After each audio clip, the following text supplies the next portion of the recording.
কারণ আপনার সময়েরও দাম আছে, এখানে যারা বক্তব্য রাখছে তাদেরও সময়ের দাম আছে, আর আমি চাই না এখানে কারোর সময় নষ্ট হোক। Yes or no? তাহলে আজকে আমাদের প্ল্যান শো কি, বা মোদি কেয়ার কিসের উপর দাঁড়িয়ে বিজনেস করে? আচ্ছা, এখানে দাঁত কজন মাজন? কি টাফ প্রশ্ন। যারা হাত তুলবে তারা মাজো না? আচ্ছা, হাত কার কার আছে? অনেকে হাত তুলবেন, এখানে হাত নেই, হাত আছে?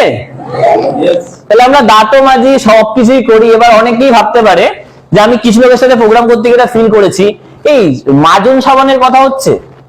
আপনি কি জানেন পৃথিবীর সব থেকে বড় ইন্ডাস্ট্রি হচ্ছে এফএমসিজি ইন্ডাস্ট্রি? করোনার সময় আপনি ঘরে রোজগার আনতে পারছেন কিনা এটা ইম্পর্টেন্ট না, সেই সাবান পেস্ট বিজনেস করা ওই কোম্পানিটা কিন্তু কোটি টাকা ইনকাম করছিল আপনার থেকে। Yes or no? তো আপনি যদি শুধু মোদি কেয়ারে সাবান পেস্ট দেখতে পান তাহলে আপনার কাছে মোদি কেয়ার এইটুখানি।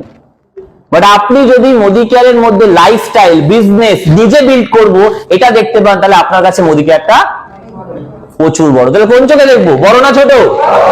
অনেক বড়। তাহলে এখানে যারা মোদি কেয়ার করছেন বা যারা মোদি কেয়ার করছেন না, আমি আপনাকে একটা সুখবর দিতে চাই। সেটা হচ্ছে প্রত্যেকেই মোদি কেয়ার করছেন, কেউ জেনে কেউ না জেনে।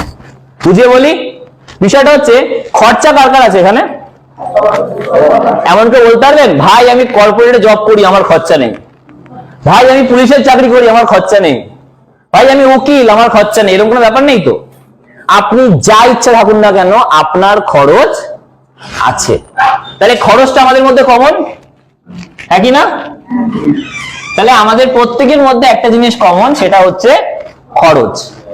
আপনিও রোজগার করে এনে খরচা করেন তো খরচা, আর আমাদের রোজগারের সব থেকে বড় একটা অংশ কোথায় যায়? খরচ করার জন্য যায়। এসব না? অনেকে এখানে ভাবতে পারেন যে আমি মোদি কেয়ার বিজনেস করতে এসেছি, ইনকাম শুনতে এসেছি, ও খরচা কেন শোনাচ্ছে? কারণ আমি আবার বলছি, আপনার যে সবচেয়ে বড় অংশ টাকাটা সেটা এখানেই যায়, সেটার নাম খরচ। আর যদি খরচ থেকে রোজগার করা যায় কেমন হবে? ভালো হবে। খরচা থেকে রোজগার করা গেলে, আমি কালকের মিটিং এ বলছি আমরা ইনকাম করি, ইনকাম থেকে খরচা করি। সামনের জনকে বোঝাচ্ছি যে আপনি ইনকাম করছেন, ইনকাম করে খরচা করছেন, আর আমি খরচা করছি, খরচা থেকে ইনকাম করছি। কোনটা ভালো? খরচা থেকে ইনকাম করা। কিন্তু মজার কথা, এই প্রসেসটা আমাদেরকে বাইরে কেউ শেখাচ্ছে না। সমস্যা হচ্ছে এখানে। কেন বললাম যে মোদি কেয়ার করছে বা যে মোদি কেয়ার করছে না, দুজনই আলটিমেটলি খরচা করছে। আপনি আপনার পাড়ার দোকান দিয়ে করছেন, আমি আমার মোদি কেয়ার থেকে করছি। বাট আপনার খরচাও কোনোদিন বন্ধ হবে না, আমার খরচাও কোনোদিন বন্ধ হবে না। আচ্ছা, আপনারা বা আমরা যে খরচটা বাইরে দিয়ে করছি বা যে খরচাটা করছি, চাইলে কালকে বন্ধ করে দিতে পারবেন? এখানে কেউ আছেন যে কালকে দাঁত মাজবো না, কালকে সাবান দেবো না, বাদ দিন কালকে ফুড সাপ্লিমেন্ট খাবো না?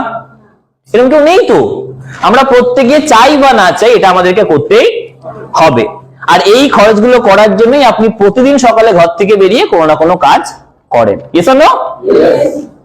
তাহলে বিষয়টা হচ্ছে এটা। তার মানে আমি খরচা কন্ট্রোল করতে পারছি না, খরচা কমাতেও পারছি না, দিনে দিন খরচা আমার বাড়ছে। আচ্ছা, মোদি কেয়ার লোকেরা এমন কি করছে যে এত বড় বড় কথা, এত স্বপ্ন, এত গাড়ি, এত হ্যানা এত তেনা? মোদি কেয়ার করেটা কি? প্রচুর লোককে দেখেছি, অর্ধেক লোক মোদি কেয়ার করছে, মোদি কেয়ার কি সেটা যখন জিজ্ঞেস করা হয় তখন বলে, কেউ বলে লোক জোড়ার ব্যবসা, কেউ বলছে একে টানো ওকে টানো ব্যবসা, কেউ বলছে প্রোডাক্ট বেচার ব্যবসা। আমি বলি নিজের খরচকে কাজে লাগিয়ে সুবিধা এবং রোজগার করার নাম হচ্ছে মোদি কেয়ার। তাহলে খরচা টপিকটা খুব সিম্পল হতে পারে, বাট মোস্ট ইম্পর্টেন্ট আমাদের লাইফে। আর এখানেই ডাইরেক্ট সেলিং ইন্ডিয়াতে আজকে এত বেশি আগাচ্ছে, তার কারণ ডাইরেক্ট সেলিং ইনভলভ আছে খরচের সাথেই তো মেন। বুঝেছো? তাহলে এই খরচা থেকে আমি একজনকে বলছি, দাদা আপনার আমার মধ্যে কোনো পার্থক্য নেই, আপনিও খরচ করছেন আমিও খরচ করছি, আপনিও জানেন খরচা কমবে না আমিও জানি খরচা কমবে না, শুধু পার্থক্য হচ্ছে আপনি খরচা করছেন পাড়ার দোকানে, সুবিধা পাচ্ছে দোকানদার, আমি খরচা করছি আমার দোকানে, সুবিধা পাচ্ছে আমি। এই মোদি কেয়ারটা মাথায় ঢুকেছে? তাহলে এরপর দিয়ে যদি কেউ জিজ্ঞেস করে মোদি কেয়ার কি, আমরা কি বলবো? নিজের খরচকে কাজে লাগিয়ে সুবিধা নেওয়া আর রোজগার করা নাম হচ্ছে